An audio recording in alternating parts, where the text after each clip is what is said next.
Bonjour à toutes et à tous. J'ai lancé mon nouveau projet entrepreneurial, The Bitcoin Society. C'est un projet qui est assez ambitieux, audacieux et surtout complexe. C'est pour cela que je fais cette vidéo, pour vous expliquer ce que nous essayons de construire. Dans une première partie, je vais vous décrire ce que nous essayons de créer, notre vision, notre mission, et comment nous allons le faire en vous parlant de nos 3 axes de développement. Dans une seconde partie, je reviendrai sur les questions et les objections que nous avons pu avoir concernant ce projet. Pour vous parler de The Bitcoin Society, le plus simple est de vous expliquer ce que nous souhaitons faire, de vous expliquer notre mission.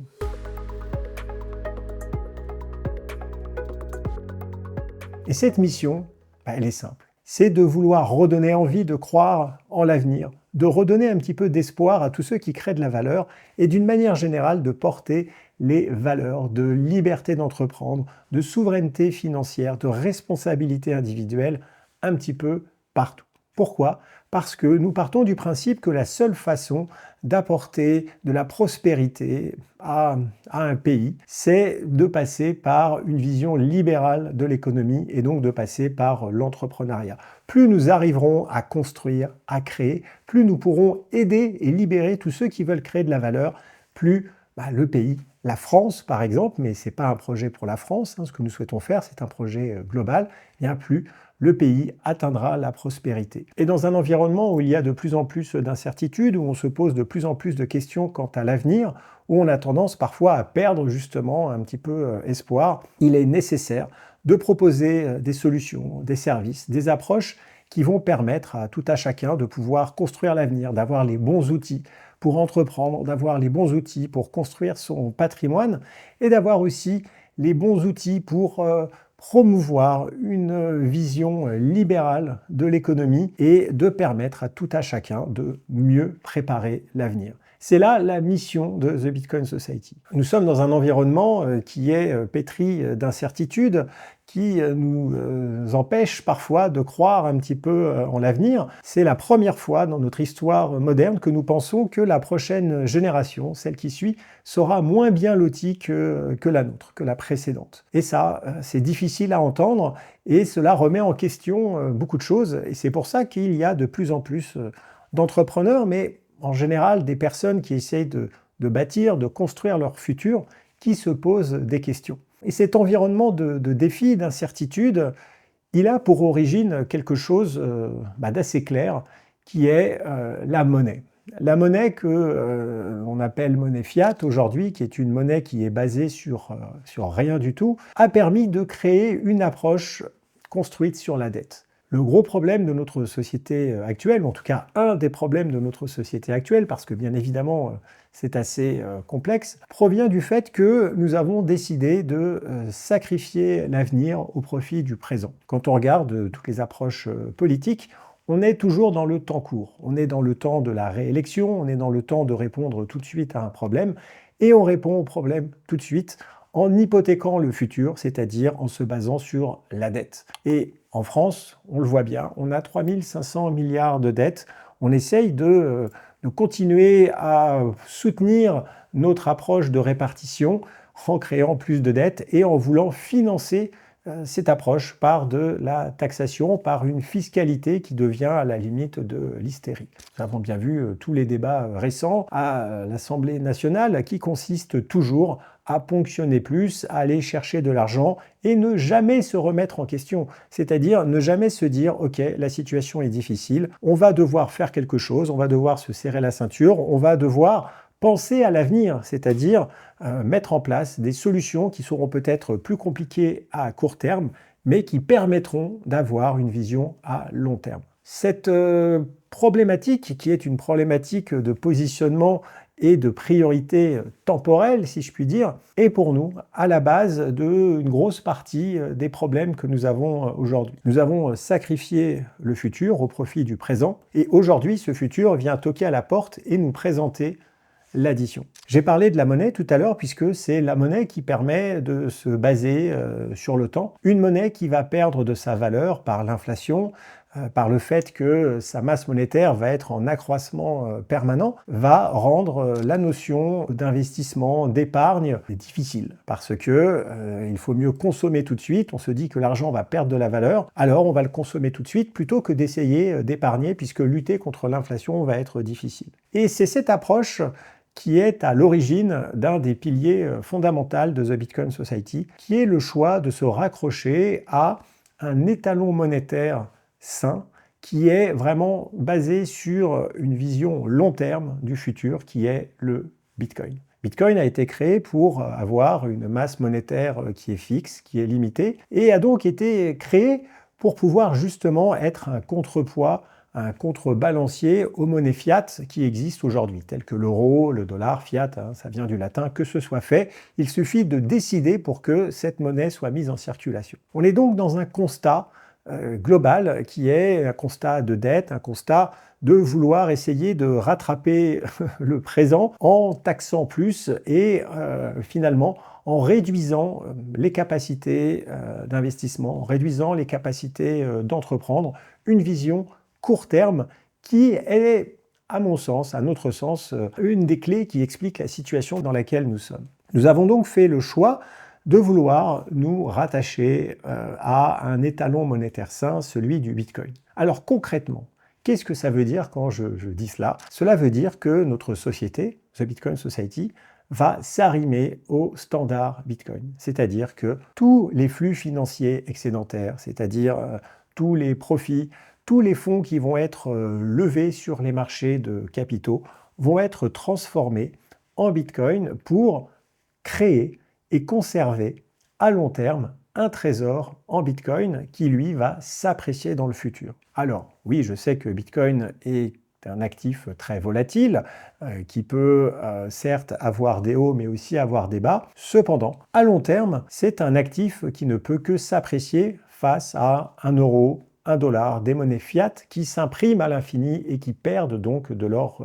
puissance. Si jamais vous voulez en savoir plus sur ce sujet, j'ai fait pas mal de vidéos sur le Bitcoin en expliquant pourquoi, à long terme, c'est une sorte d'étalon monétaire qui permet de se raccrocher à une conservation de la valeur. Le Bitcoin, c'est l'actif du siècle, c'est le meilleur véhicule pour pouvoir conserver, transférer et envoyer de la valeur, le résultat de son travail, son patrimoine, dans le futur. Et donc, la base, les fondations de The Bitcoin Society, et c'est pour cela qu'on s'appelle The Bitcoin Society, est de nous rattacher à l'étalon monétaire Bitcoin, de nous adosser au standard Bitcoin. Cela veut donc dire que nous allons créer et constituer, accumuler et développer au fur et à mesure du temps un trésor en Bitcoin qui sera attaché à notre bilan et qui nous permettra de pouvoir avoir une force économique, un socle économique qui va s'apprécier dans le temps. Cette approche, on l'appelle aussi une approche de Bitcoin Treasury Company, c'est-à-dire une entreprise qui a décidé de mettre en place ce standard Bitcoin et qui va donc, comme je viens de l'expliquer, convertir tous ces flux excédentaires de trésorerie en Bitcoin. Une des manières de pouvoir développer son trésor en Bitcoin est de lever des fonds. The Bitcoin Society est une société qui est cotée en bourse sur la bourse de Paris Euronext et qui peut donc émettre des levées de fonds pour pouvoir lever de l'argent auprès du public, auprès des investisseurs institutionnels, le tout bien sûr sous une régulation de l'AMF et une approbation de tous ces éléments de levée de fonds par l'AMF, qui est l'autorité de régulation des marchés financiers, et qui vise donc à pouvoir lever des fonds en euros et ensuite les convertir à 95% en Bitcoin pour avoir un trésor qui va s'apprécier au fur et à mesure du temps. C'est aussi une manière de pouvoir mettre The Bitcoin Society en tant que société dans les mains du public, vu qu'il y aura des levées de fonds, une augmentation du capital, une dilution des parts et des actions du management, des cofondateurs, c'est-à-dire nous, et une augmentation de la part du public et des investisseurs dans The Bitcoin Society. Notre objectif est en effet que The Bitcoin Society soit le plus possible aux mains d'actionnaires extérieurs, aux mains du public. Et cette stratégie de Bitcoin Treasury Company vise donc à accumuler un trésor en Bitcoin et Les actionnaires de The Bitcoin Society seront donc exposés d'une certaine façon au prix du Bitcoin, vu qu'une grosse partie de la valeur de The Bitcoin Society sera liée à ce trésor en Bitcoin. Alors, cela ne s'arrête pas là. Des sociétés à trésorerie Bitcoin existent déjà. Il y en a en France comme Capital B, il y en a aux États-Unis comme Strategy, qui ont développé cette approche depuis déjà quelques années et qui se développent sur ce principe. Cependant, notre objectif est d'utiliser et mettre à profit ce trésor en Bitcoin pour une cause et une vision ou une mission bien particulière, qui est celle de mettre la liberté d'entreprendre partout où elle doit être entendue. Et c'est là que va venir notre seconde activité, notre second axe de développement, qui est pour le coup peut-être le plus audacieux, le plus nouveau et le plus compliqué à comprendre. Nous avons appelé ça une Network Society, littéralement une société en réseau, qui est inspirée de ce qu'on appelle le Network State ou l'État en réseau. On appelle ça une société parce que parler d'État a quand même des implications juridiques qui ne sont pas adaptées à ce que nous souhaitons faire, mais c'est le même principe.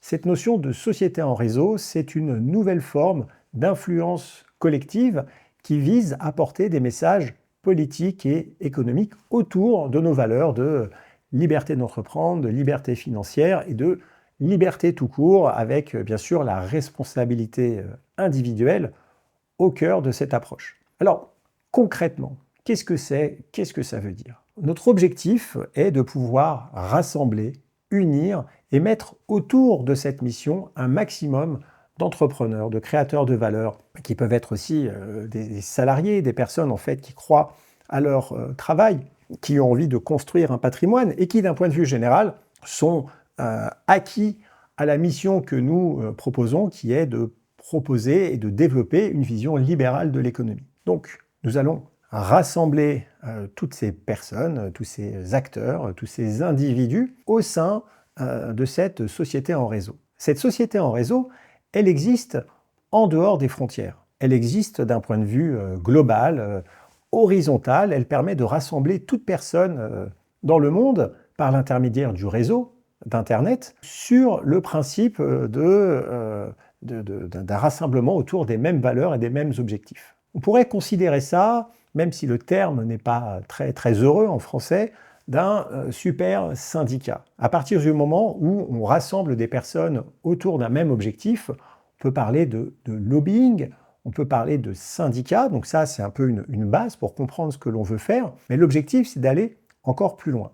Il existe pas mal d'opérations, d'associations, d'entités qui se battent pour un secteur, qui se battent pour une typologie de personnes, mais en général, c'est très sectoriel ou très local. Notre approche, elle est beaucoup plus globale, elle vise à rassembler au-delà des frontières pour promouvoir donc notre mission.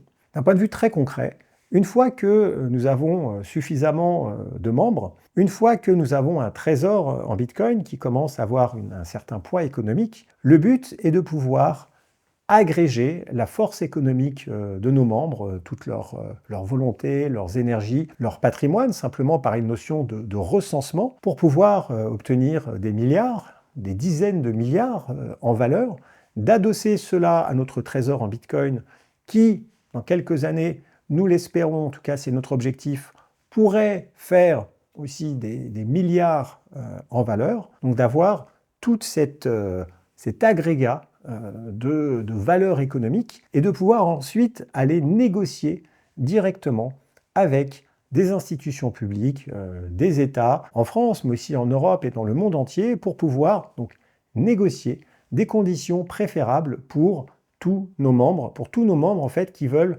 trouver ce qu'on appelle un plan B, la possibilité de pouvoir continuer de construire leur patrimoine, la possibilité de pouvoir continuer à développer leurs projets, leurs entreprises dans les meilleures conditions possibles. Comment est-ce que cela peut s'implémenter de façon très concrète? Déjà, il y a ce que l'on va pouvoir faire en France. Nous avons décidé de nous implanter en France. Nous sommes 10 places de la Bourse dans le 2e arrondissement. Nous sommes une société française. Et c'est pas un hasard, c'est parce que nous sommes français déjà.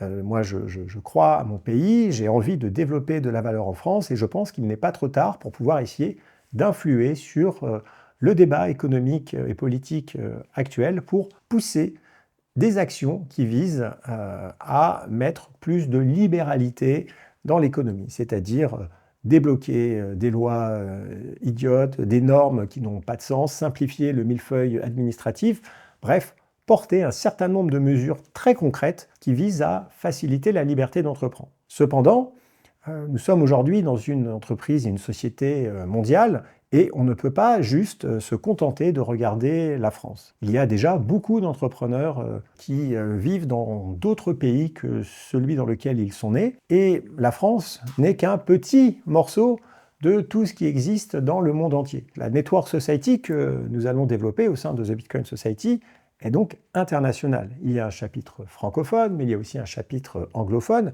et donc nous souhaitons porter ces valeurs de liberté partout dans le monde. Donc dans un premier temps, puisqu'il y a aussi un agenda politique, électoral assez évident en France avec 2027, nous allons pousser des actions qui visent à aller vers une économie plus libérale. Nous reviendrons plus tard sur des actions concrètes que nous allons mettre en place, et cela va aussi dans de l'impact culturel, d'expliquer, de parler d'éducation financière. On voit bien que nos élus aujourd'hui ont beaucoup de mal à comprendre la réalité d'une entreprise, leur fonctionnement. Ils n'ont jamais vraiment travaillé dans ces environnements-là. Et pourtant, ce sont eux qui vont porter les lois, donner des propositions, alors qu'ils sont complètement déconnectés des réalités. Donc ça fait partie des objectifs que nous avons. Mais la France n'est juste qu'un élément de notre stratégie. Parce que nous ne savons pas de quoi l'avenir sera fait, nous ne savons pas ce qui va se passer en France ou ailleurs, et nous souhaitons pouvoir proposer un plan B à tous ceux qui le souhaitent, à tous ceux qui veulent avoir la possibilité, le droit de construire l'avenir auquel ils aspirent, l'avenir qu'ils méritent. Et donc, quand nous disons que nous souhaitons aller négocier avec d'autres États, avec d'autres institutions publiques, c'est pour pouvoir proposer des conditions préférables, potentiellement d'installation, de mise en place fiscale, dans des pays qui, eux, veulent accueillir des créateurs de valeur. Il n'y a pas que la France dans le monde, et il y a d'autres pays qui ont compris que la seule façon de construire de la prospérité, c'est d'attirer des talents et donc de mettre en place des solutions extrêmement intéressantes et séduisantes pour tous ceux qui veulent construire, créer, bâtir. Et c'est là le véritable intérêt de la Network Society ou d'un Network State, qui est la vision originale qui a été développée aux États-Unis. C'est donc d'avoir cette capacité de pouvoir discuter, négocier, représenter et faire en sorte que tous nos membres aient la capacité de bénéficier d'un certain nombre d'ajustements et de solutions qui leur soient plus favorables. Donc évidemment, c'est quelque chose qui mettra du temps, que nous allons développer au fur et à mesure. Ce n'est pas là en 2 mois, en 3 mois qu'il y aura des solutions, mais je vous explique là la véritable vision, ce que nous souhaitons faire quand nous exprimons que notre mission est de développer la liberté d'entreprendre partout où elle est nécessaire. C'est donc une vision qui est globale, qui est long terme, et qui explique aussi la nécessité de construire un trésor en Bitcoin qui permet de donner encore plus de légitimité et d'assise à notre mouvement. Mouvement qui sera dans les mains de ces actionnaires étant le public et pourquoi pas les membres qui peuvent bien sûr décider d'être actionnaires de The Bitcoin Society à partir du moment où ils veulent s'investir dans tout ce que nous allons mettre en place pour porter ces valeurs. The Bitcoin Society, la Network Society, est aussi basée énormément sur cette volonté d'éducation financière et d'impact culturel économique. Je suis persuadé que la seule façon de faire évoluer les choses dans le bon sens est d'expliquer. C'est bien pour cela que je fais pas mal de vidéos où j'essaye d'expliquer ma position, ma vision des choses, et c'est ce qu'on va retrouver dans The Bitcoin Society. Aujourd'hui, The Bitcoin Society, elle est ouverte avec sa Network Society sur le site tbso.com. Tout le monde peut la rejoindre, vous pouvez la rejoindre, c'est entièrement gratuit, et vous pouvez disposer dès maintenant d'un certain nombre de ressources d'éducation financière pour vous permettre eh bien, de mieux comprendre l'environnement économique et de mieux comprendre l'environnement financier. Il y a notamment une masterclass sur Bitcoin que j'ai réalisée et qui permet de vraiment comprendre Bitcoin. Si vous avez toujours rêvé de bien comprendre cet actif et de pouvoir ensuite avoir suffisamment d'informations pour prendre par exemple des décisions d'investissement, de voir si c'est bien pour vous de vous exposer à cet actif, alors je vous invite à aller regarder cette masterclass. Elle est donc en accès gratuit sur le site de The Bitcoin Society, sur tbso.com. Il suffit de s'enregistrer pour arriver dans la Network Society et vous aurez donc accès à cette masterclass. Mais il y a aussi d'autres vidéos sur la psychologie de l'investisseur, sur la bourse, sur d'autres actifs, etc. En tout cas, il y a des ressources qui vont vous permettre de devenir un meilleur investisseur. Dans le prolongement de cette mission, qui est de devenir un meilleur investisseur, mais aussi de devenir un meilleur entrepreneur, et parce que nous avons besoin aussi de développer ce qu'on appelle une approche opérationnelle, c'est-à-dire d'avoir des revenus, du chiffre d'affaires, d'avoir des profits pour contribuer à notre trésor en Bitcoin, nous avons donc besoin de mettre en place des business units. Ces business units, nous allons en développer plusieurs au fur et à mesure du temps, des années, mais aujourd'hui, au lancement de The Bitcoin Society, il y en a deux. La première, c'est un club pour les investisseurs basé sur l'éducation financière, c'est-à-dire aller encore plus loin que ce que l'on propose dans la Network Society. C'est là une vingtaine d'heures de cours, mais surtout une explication de toutes les classes d'actifs qui existent. Aujourd'hui, quand on veut investir, quand on veut construire un patrimoine et qu'on ne sait pas trop par où commencer, quand on a besoin de passer à l'action et qu'on se pose beaucoup de questions, il est nécessaire d'avoir accès à l'information. L'information, c'est la liberté et c'est exactement ce que nous proposons au sein du club. C'est donc non seulement de l'information financière, mais aussi déjà la possibilité d'être avec des personnes qui veulent aussi, comme vous, construire un patrimoine et de pouvoir être exposés chaque mois à une nouvelle classe d'actifs. Nous pensons que la diversification est essentielle, une diversification sectorielle, géographique, monétaire, en matière de classe d'actifs. Et pour cela, nous avons une approche 360 qui vise à expliquer à tous les membres du club le fonctionnement, les intérêts, les risques de toutes les classes d'actifs qui existent. Et donc, chaque mois, il va y avoir un focus sur une classe d'actifs bien particulière et nous allons aussi proposer un opérateur qui permet d'exécuter cet investissement. Notre club d'investisseurs n'est pas un club où nous allons prendre votre argent, gérer votre argent, absolument pas. C'est un club qui est basé sur de l'éducation financière. Ce n'est pas du conseil en investissement. Nous présentons tout un tas de solutions, nous présentons des acteurs via une place de marché qui vous permettront ensuite d'exécuter cet investissement. Et nous ne sommes pas commissionnés sur tous les investissements que nous proposons. En fait, le business model est un abonnement annuel que vous allez payer. Il y a plusieurs niveaux d'abonnement en fonction du type de service que vous souhaitez. Et ensuite, notre objectif est de pouvoir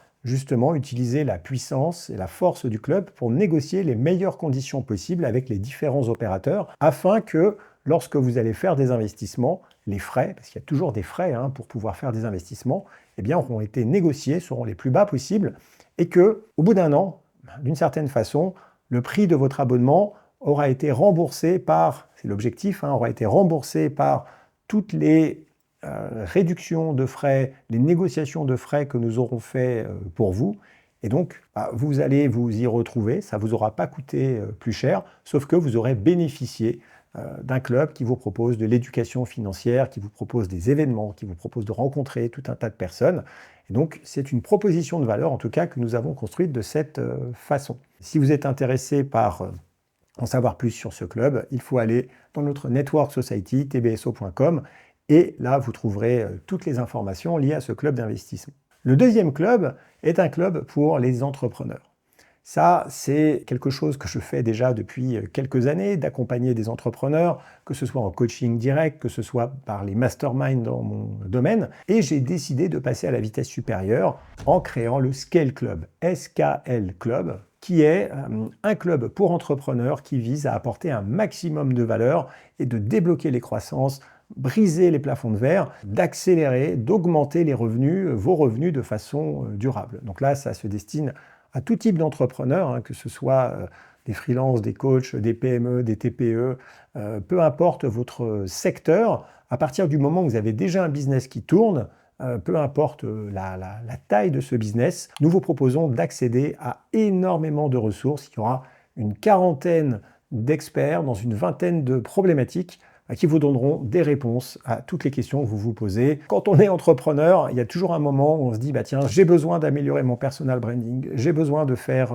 des publicités sur Meta, j'ai besoin de trouver un nouvel expert comptable ou un directeur financier. Comment est-ce que je fais pour vendre ma société? Je souhaite à un moment emprunter de l'argent, lever des fonds, comment est-ce que je fais? Bref, il y a énormément de questions que vous pouvez vous poser et dans Scale Club, vous allez trouver des réponses à ces questions. Il y aura des lives en permanence, vous allez pouvoir vous connecter, vous allez pouvoir voir beaucoup de choses et gagner énormément de temps, de valeur et bénéficier d'un réseau absolument incroyable que vous ne pourrez pas trouver ailleurs. J'ai voulu mettre dans ce club tous les éléments qui m'ont permis de construire toutes les entreprises que j'ai pu faire jusqu'à présent, c'est-à-dire avoir accès aux bonnes personnes, au bon moment, aux bons conseils, au bon moment, pour pouvoir éviter de faire des erreurs, pour pouvoir aller plus vite et au final économiser de l'argent. Si vous voulez en savoir plus sur ce club, je vous invite à aller sur skl.club. Il y a aussi tous les liens qui sont dans la description de cette vidéo. Alors ces business units, elles vont générer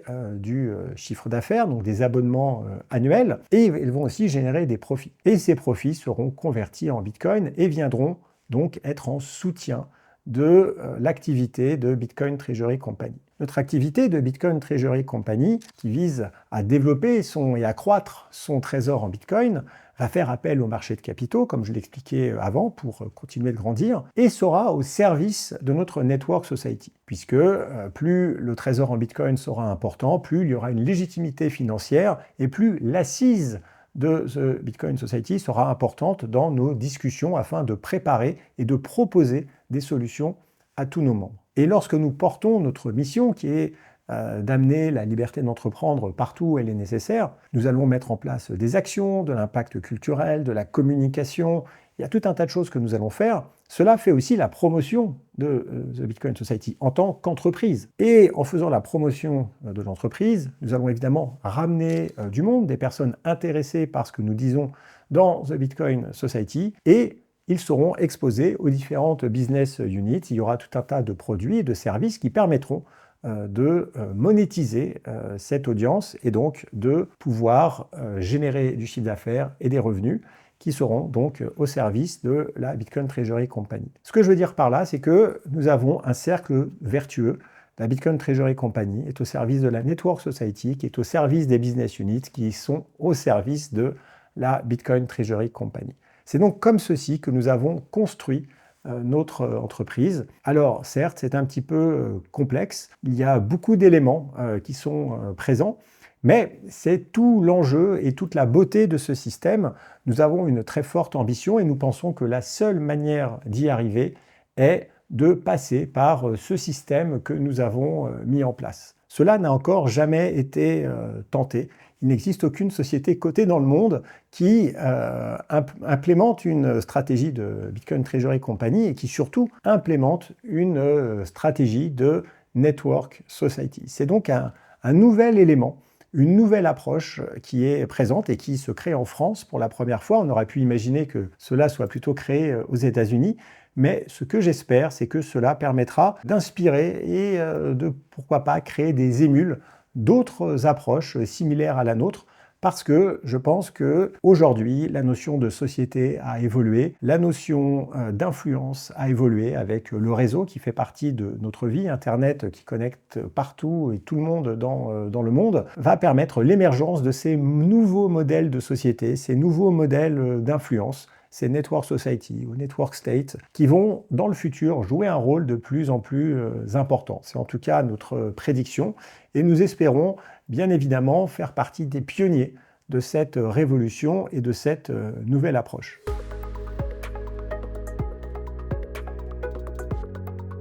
La première objection que j'ai eue lorsque j'ai annoncé le projet est liée au Bitcoin. Non pas qu'on nous ait reproché d'utiliser le Bitcoin comme un futur étalon monétaire et de nous raccrocher au Bitcoin, pas du tout, mais de proposer une approche centralisé qui permet de s'exposer au Bitcoin. Alors très clairement, et ça je l'ai déjà dit, ça fait 10 ans que je le dis et je continue de le répéter, la meilleure façon pour s'exposer au Bitcoin est de le détenir en toute souveraineté, c'est-à-dire de le détenir en direct. D'avoir par exemple une clé Ledger qui va être un coffre-fort pour Bitcoin, pour cryptoactifs, et de le posséder vraiment. C'est la seule façon de vous donner une véritable souveraineté financière opérationnelle, c'est-à-dire que si un jour il y a un problème, il se passe n'importe quoi et que vous avez besoin d'avoir accès à vos bitcoins, la seule façon de vous garantir un accès complètement indépendant, c'est de posséder vous-même vos bitcoins. J'explique tout cela dans la masterclass sur Bitcoin. J'explique aussi tout cela, à savoir comment investir, comment détenir ces bitcoins, comment les transférer, quelle est la sécurité. C'est aussi disponible dans la partie club investisseur, puisque là, ce sont des informations un petit peu plus avancées. Mais il est évident, et je répète ce message, que si vous voulez avoir du bitcoin, le mieux, c'est de l'avoir en détention directe. Cependant, comme ça fait 10 ans que je porte ce message, que ce soit par l'intermédiaire de Ledger, que ce soit par l'intermédiaire de CoinHouse, je sais très bien qu'une grande partie de la population ne mettra pas l'effort nécessaire pour le faire. Donc tous ceux qui sont déjà des bitcoiners convaincus me sont tombés dessus en disant mais ce que tu proposes c'est un scandale, c'est aller à l'encontre de ce que souhaite Satoshi Nakamoto, tu fais de la centralisation, le bitcoin est décentralisé. Alors oui, je suis entièrement d'accord, le bitcoin a été créé pour être décentralisé, mais cependant, si on veut en faire un outil d'inclusion monétaire, si on veut qu'un maximum de personnes soient exposées au bitcoin, alors le Bitcoin Treasury Company est une façon beaucoup plus simple de le faire en utilisant le circuit financier classique. Alors, il y a aussi les ETF. Les ETF, ce sont des fonds indiciels qui vont acheter du Bitcoin et dupliquer le prix. Vous pouvez donc vous exposer au Bitcoin directement en achetant des ETF. C'est sûrement la façon la plus simple de faire et la plus directe, à part évidemment acheter vous-même des bitcoins. Et donc se pose la question, mais quel est l'intérêt d'une Bitcoin Treasury Company si vous avez déjà les ETF qui permettent de détenir des bitcoins en bourse par l'intermédiaire d'un compte titre et donc de simplifier son exposition, que vient faire une Bitcoin Treasury Company là-dedans? La Bitcoin Treasury Company, à la différence d'un ETF, permet d'avoir une activité. Ça permet d'être actif. C'est ça la grande différence. C'est-à-dire qu'un ETF, c'est un fonds passif qui achète des bitcoins et qui fait du prix 1 pour 1.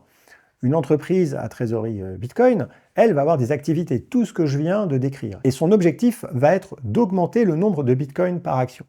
Si jamais vous avez des titres d'une Bitcoin Treasury Company, cette Bitcoin Treasury Company, elle a un certain nombre de bitcoins qui sont dans son trésor.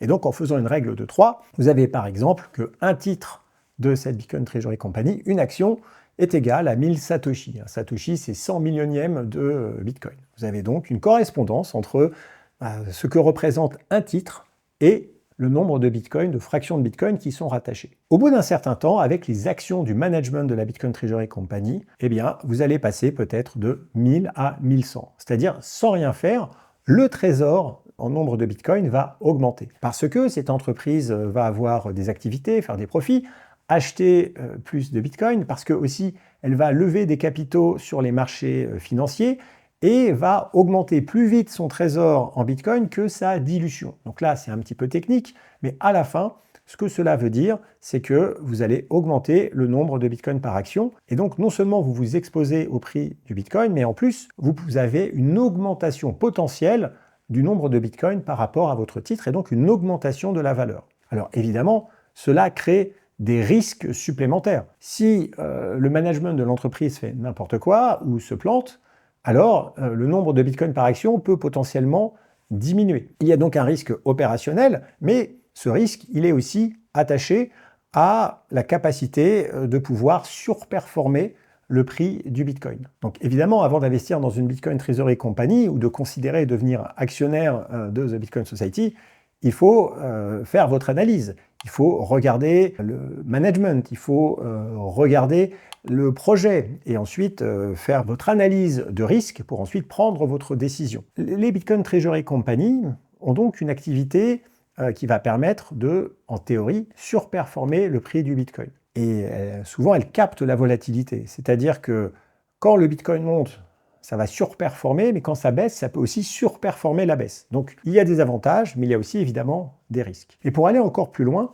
l'objectif de la Bitcoin Treasury Company, elle est de pouvoir supercharger et renforcer l'action de Bitcoin dans le monde entier. Plus il y aura des Bitcoin Treasury Company qui auront un trésor Bitcoin important et qui auront une action, qui peut-être vont émettre des instruments financiers basés sur leur trésor, sur le tout via le système financier classique ou pourquoi pas des blockchains, eh bien, le Bitcoin va rayonner de plus en plus. Et quand on parle de centralisation, il faut bien comprendre que cette centralisation, si elle est multiple, s'il y a une vraie concurrence sur le marché, eh bien, va créer de la décentralisation. Parce que qu'est-ce que de la décentralisation?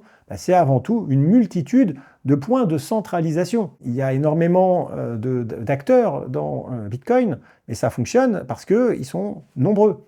Et donc, il y a plein de places de marché centralisées, il y a plein de serveurs centralisés, mais comme ils sont très nombreux, ça crée une décentralisation. Et donc, moi, je fais la thèse que la centralisation que nous avons dans The Bitcoin Society, qui est complètement assumée, générera de la décentralisation à long terme, puisque nous espérons, et c'est déjà le cas, qu'il y aura de plus en plus de Bitcoin Treasury Company qui vont créer cette concurrence et donc créer au final cette forme de décentralisation. On m'a aussi posé la question, ou reproché, ou peu importe, de choisir justement la centralisation d'une entreprise cotée en bourse en France pour un objectif qui est un objectif de défendre la liberté d'entreprendre, qui pourrait se faire de façon décentralisée, que ce soit par l'intermédiaire d'une DAO, de la blockchain, ou de faire une espèce de fondation qui serait dans un autre pays, et de porter la même action, mais de façon différente. Pourquoi est-ce qu'on pourrait me reprocher de faire quelque chose de centralisé en France? Eh bien, tout simplement parce qu'on pourrait dire, à un moment, si tu deviens trop fort, si tu arrives quelque part à tes objectifs, tu pourrais te faire arrêter, stopper, saisir, ou je ne sais pas quoi, par les différents États, vu que tu serais centralisé. Alors, en un sens, c'est vrai. C'est vrai que le choix de la centralisation rajoute une forme de risque, mais c'est pas aussi simple que ça. Il y a la possibilité de pouvoir structurer une entreprise de façon extrêmement résiliente, en multipliant les filiales, en multipliant l'implémentation d'un certain nombre de parties opérationnelles et juridiques dans d'autres pays qui ont des juridictions qui se tiennent les unes avec les autres. Donc c'est une sorte de décentralisation juridique qui fait que même si à un moment un pays ou quelque chose veut faire quelque chose, c'est pas aussi simple que cela. Donc il existe une manière de créer de la résilience opérationnelle pour une entreprise. Et c'est évidemment exactement ce que nous allons faire. D'autre part, je suis persuadé, pour aussi avoir vu toute l'émergence des blockchains, des DAO, c'est-à-dire des entreprises décentralisées sur la blockchain, en 2016, 2017, 2018, c'est un concept qui a déjà été tenté. J'ai vu que ça ne fonctionne pas. Si on veut avoir de l'impact, alors il n'y a rien de plus puissant qu'une entreprise centralisée avec une mission claire et qui est portée par un leader qui est là et qui est présent. Et c'est le choix que nous avons fait. Et ce choix, j'entends qu'il ne peut ne pas plaire à tout le monde. Il y en a qui vont se dire, Eric, c'est pas le leader qu'on veut, très bien. Mais c'est justement toute la beauté du marché et de la concurrence. Et c'est pour ça que j'espère qu'il y aura d'autres entreprises qui vont s'inspirer du même concept pour proposer leur propre version de ce qu'ils veulent faire avec leur propre approche, leurs propres paramètres, leur propre équipe dirigeante, leur propre leader, etc. J'ai tout à fait conscience de la limite de ce système, qui est la centralisation, mais j'ai aussi tout à fait conscience de sa puissance. Parce que, encore une fois, le but, c'est d'avoir de l'impact. Et pour avoir de l'impact, le fait d'être une entreprise qui va avoir une légitimité financière, un système opérationnel un minimum résilient et très impactant, permettra d'arriver plus facilement à ses objectifs. C'est toujours plus facile d'avoir une structure hiérarchique, quelque chose qui est très clair, très compris, plutôt que d'avoir quelque chose de très diffus, de très décentralisé, parce que l'impact est plus compliqué. Parce que n'oublions pas que nous devons discuter avec des autorités, avec un certain nombre d'institutions publiques diverses qui, elles, sont complètement centralisées et qui veulent voir en face quelqu'un qui a la capacité de représenter et de négocier. Donc nous sommes dans le monde réel, nous ne sommes pas dans un environnement purement blockchain, et donc c'est pour ça que nous avons fait ce choix. C'est un choix qui est complètement assumé. Et du reste, en matière de gouvernance, nous avons mis en place une gouvernance basée sur la société en commandite par action. Qu'est-ce que ça veut dire? J'ai expliqué tout à l'heure que lorsque nous faisons une stratégie, lorsque nous mettons en place une stratégie de Bitcoin Treasury Company, nous allons lever des fonds sur les marchés. Et qu'à terme, le management, c'est-à-dire moi, nous, allons nous retrouver avec peut-être moins de 10%, moins de 5% des parts. Si on veut lever des milliards et des milliards sur les années qui viennent, forcément, on va se faire diluer. C'est complètement logique. Et le danger, c'est de se retrouver avec quelques pourcentages de l'entreprise et donc d'être complètement vulnérable à des attaques de type offre publique d'achat, c'est-à-dire prise de contrôle.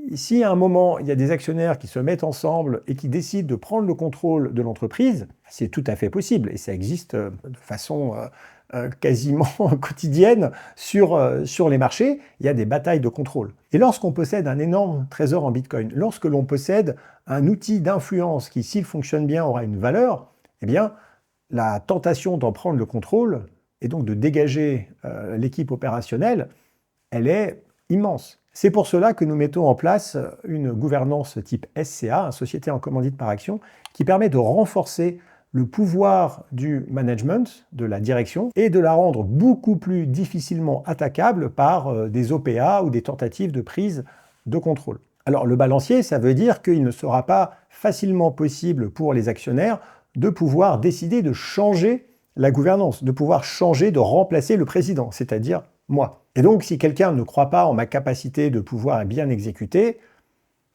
c'est difficile pour lui d'accepter de devenir actionnaire. Mais c'est le prix à payer pour proposer une continuité à long terme. Alors évidemment, on se pose la question, qu'est-ce qui se passe si je passe sous un camion, si je suis en incapacité de pouvoir gérer l'entreprise? Alors évidemment, il y a des réponses, il y a des successions, il y a ce genre de choses. Et puis, il y a aussi un contre-pouvoir qui est le conseil de surveillance, une sorte de conseil d'administration qui est aussi là, complètement indépendant, qui permet de vérifier, valider qu'il ne se passe pas n'importe quoi. De toute façon, à partir du moment où nous sommes une société publique, avec beaucoup d'actions dans les mains du public, c'est pas du tout dans notre intérêt économique de faire n'importe quoi. Parce qu'à partir du moment où on commence à faire des erreurs, ou si on commence à faire quelque chose qui n'est pas dans la lignée et dans la mission sociale, la raison sociale de l'entreprise, le marché instantanément va punir en vendant le titre ou en shortant le titre, et là c'est la catastrophe. Donc il y a quand même, d'une certaine façon, un balancier qui est le marché. Et c'est le marché qui, justement, va décider. C'est le marché qui va évaluer l'intérêt économique ou non de ce projet. Et moi, je me soumets volontiers à ce marché qui aura de toute façon le dernier mot. Et c'est donc pour cela aussi que je fais ces vidéos pour expliquer, parce qu'il est nécessaire de bien comprendre un projet avant d'investir dedans. Pour terminer, juste quelques explications par rapport à la situation actuelle, qui est donc de début décembre 2025. Nous avons racheté une société qui est déjà cotée, qui est la société de Tenin. Nous n'avons pas fait une introduction en bourse. Pourquoi est-ce que nous avons racheté une entreprise déjà cotée? Eh bien, tout simplement parce que cela permet d'aller plus vite et parce que nous avons vu une opportunité. La société de Tenin, qui est une société qui a plus d'un siècle, qui a commencé en Indochine. Tay Ninh, c'est une ville au Vietnam, était une société cotée qui a eu toute son histoire, qui a été rachetée en 1957 par Unibail et qui ensuite a été retransformée pour faire de l'immobilier, mais qui depuis 10 ans n'avait absolument plus aucune activité, plus aucun salarié, rien. Ce qu'on appelle une coquille vide, mais qui était toujours cotée sur la bourse de Paris, Euronext, le compartiment principal, le compartiment C. Et donc nous avons vu cette société et nous l'avons rachetée. Nous avons donc négocié avec son propriétaire, la société Unibail Rodamco Westfield, le rachat du bloc de contrôle de 98% qui était aux mains d'Unibail. Et lorsque nous dépassons un seuil de contrôle, donc là les 98%, nous devons faire ce qu'on appelle une OPA, une offre publique d'achat, pour proposer aux minoritaires, c'est-à-dire aux 2%, aux actions qui sont aux mains du public, les mêmes conditions de sortie que celles que nous avons proposées aux propriétaires, à savoir Unibail. Dans le cadre de l'OPA, nous proposons donc de racheter toutes les actions qui restent, qui sont disponibles sur le public, au prix de 11 centimes par action. Donc c'est le prix que nous avons payé pour les actions de l'entreprise auprès du propriétaire Unibail. Cette OPA va durer environ un mois et nous ne souhaitons pas faire un retrait de la cote. En général, lorsqu'il y a une OPA, c'est pour racheter 100% des titres afin de retirer l'entreprise de la cote pour la rendre privée. Et évidemment, ce n'est pas ce que nous souhaitons faire puisque notre objectif était et est d'avoir une entreprise qui est cotée. Nous n'allons donc pas faire un retrait de la cote et à l'issue de l'OPA, la société de Ténin sera toujours cotée sur Paris Euronext. Nous allons ensuite faire une assemblée générale qui va modifier la société de Ténin. Nous allons la renommer en The Bitcoin Society. Nous allons probablement modifier le mnémonique TAYN, qui est le mnémonique de bourse, c'est comme ça qu'on retrouve l'entreprise sur Euronext, en TBSO, c'est plus logique, et nous allons modifier sa gouvernance pour la transformer en SCA, société en commandite par action, comme je l'ai expliqué tout à l'heure. Une fois que tout ceci sera fait, alors nous prévoyons de mettre en place les premières levées de fonds pour pouvoir reconstruire ce qu'on appelle le flottant et construire les premières étapes de la stratégie de Bitcoin Treasury Company, c'est-à-dire faire l'acquisition de nos premiers bitcoins. Parce que pour l'instant, il n'y a encore rien, nous n'avons pas de bitcoin au début décembre 2025, c'est quelque chose que nous allons mettre en place à partir du premier trimestre 2026. Et si jamais vous voulez en savoir plus sur ce que nous allons faire, sur ce qu'on va mettre en place, sur les conditions précises de ce qui sera proposé, je vous invite à vous abonner à nos divers moyens de communication. Il y a la page LinkedIn TBSO, il y a l'Instagram TBSO, il y a aussi sur X TBSO. Tous les liens sont dans la description de cette vidéo. Et il y aura bien évidemment des communications boursières, le cas échéant. Vous avez peut-être encore des questions, des interrogations par rapport à The Bitcoin Society.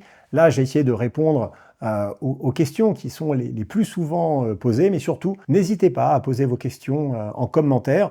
Nous essaierons soit d'y répondre, soit de faire d'autres vidéos plus tard sur le sujet. Merci de m'avoir écouté. N'oubliez pas de vous abonner à ma chaîne si cela n'est pas encore fait. Et je vous dis à très bientôt pour de nouvelles vidéos.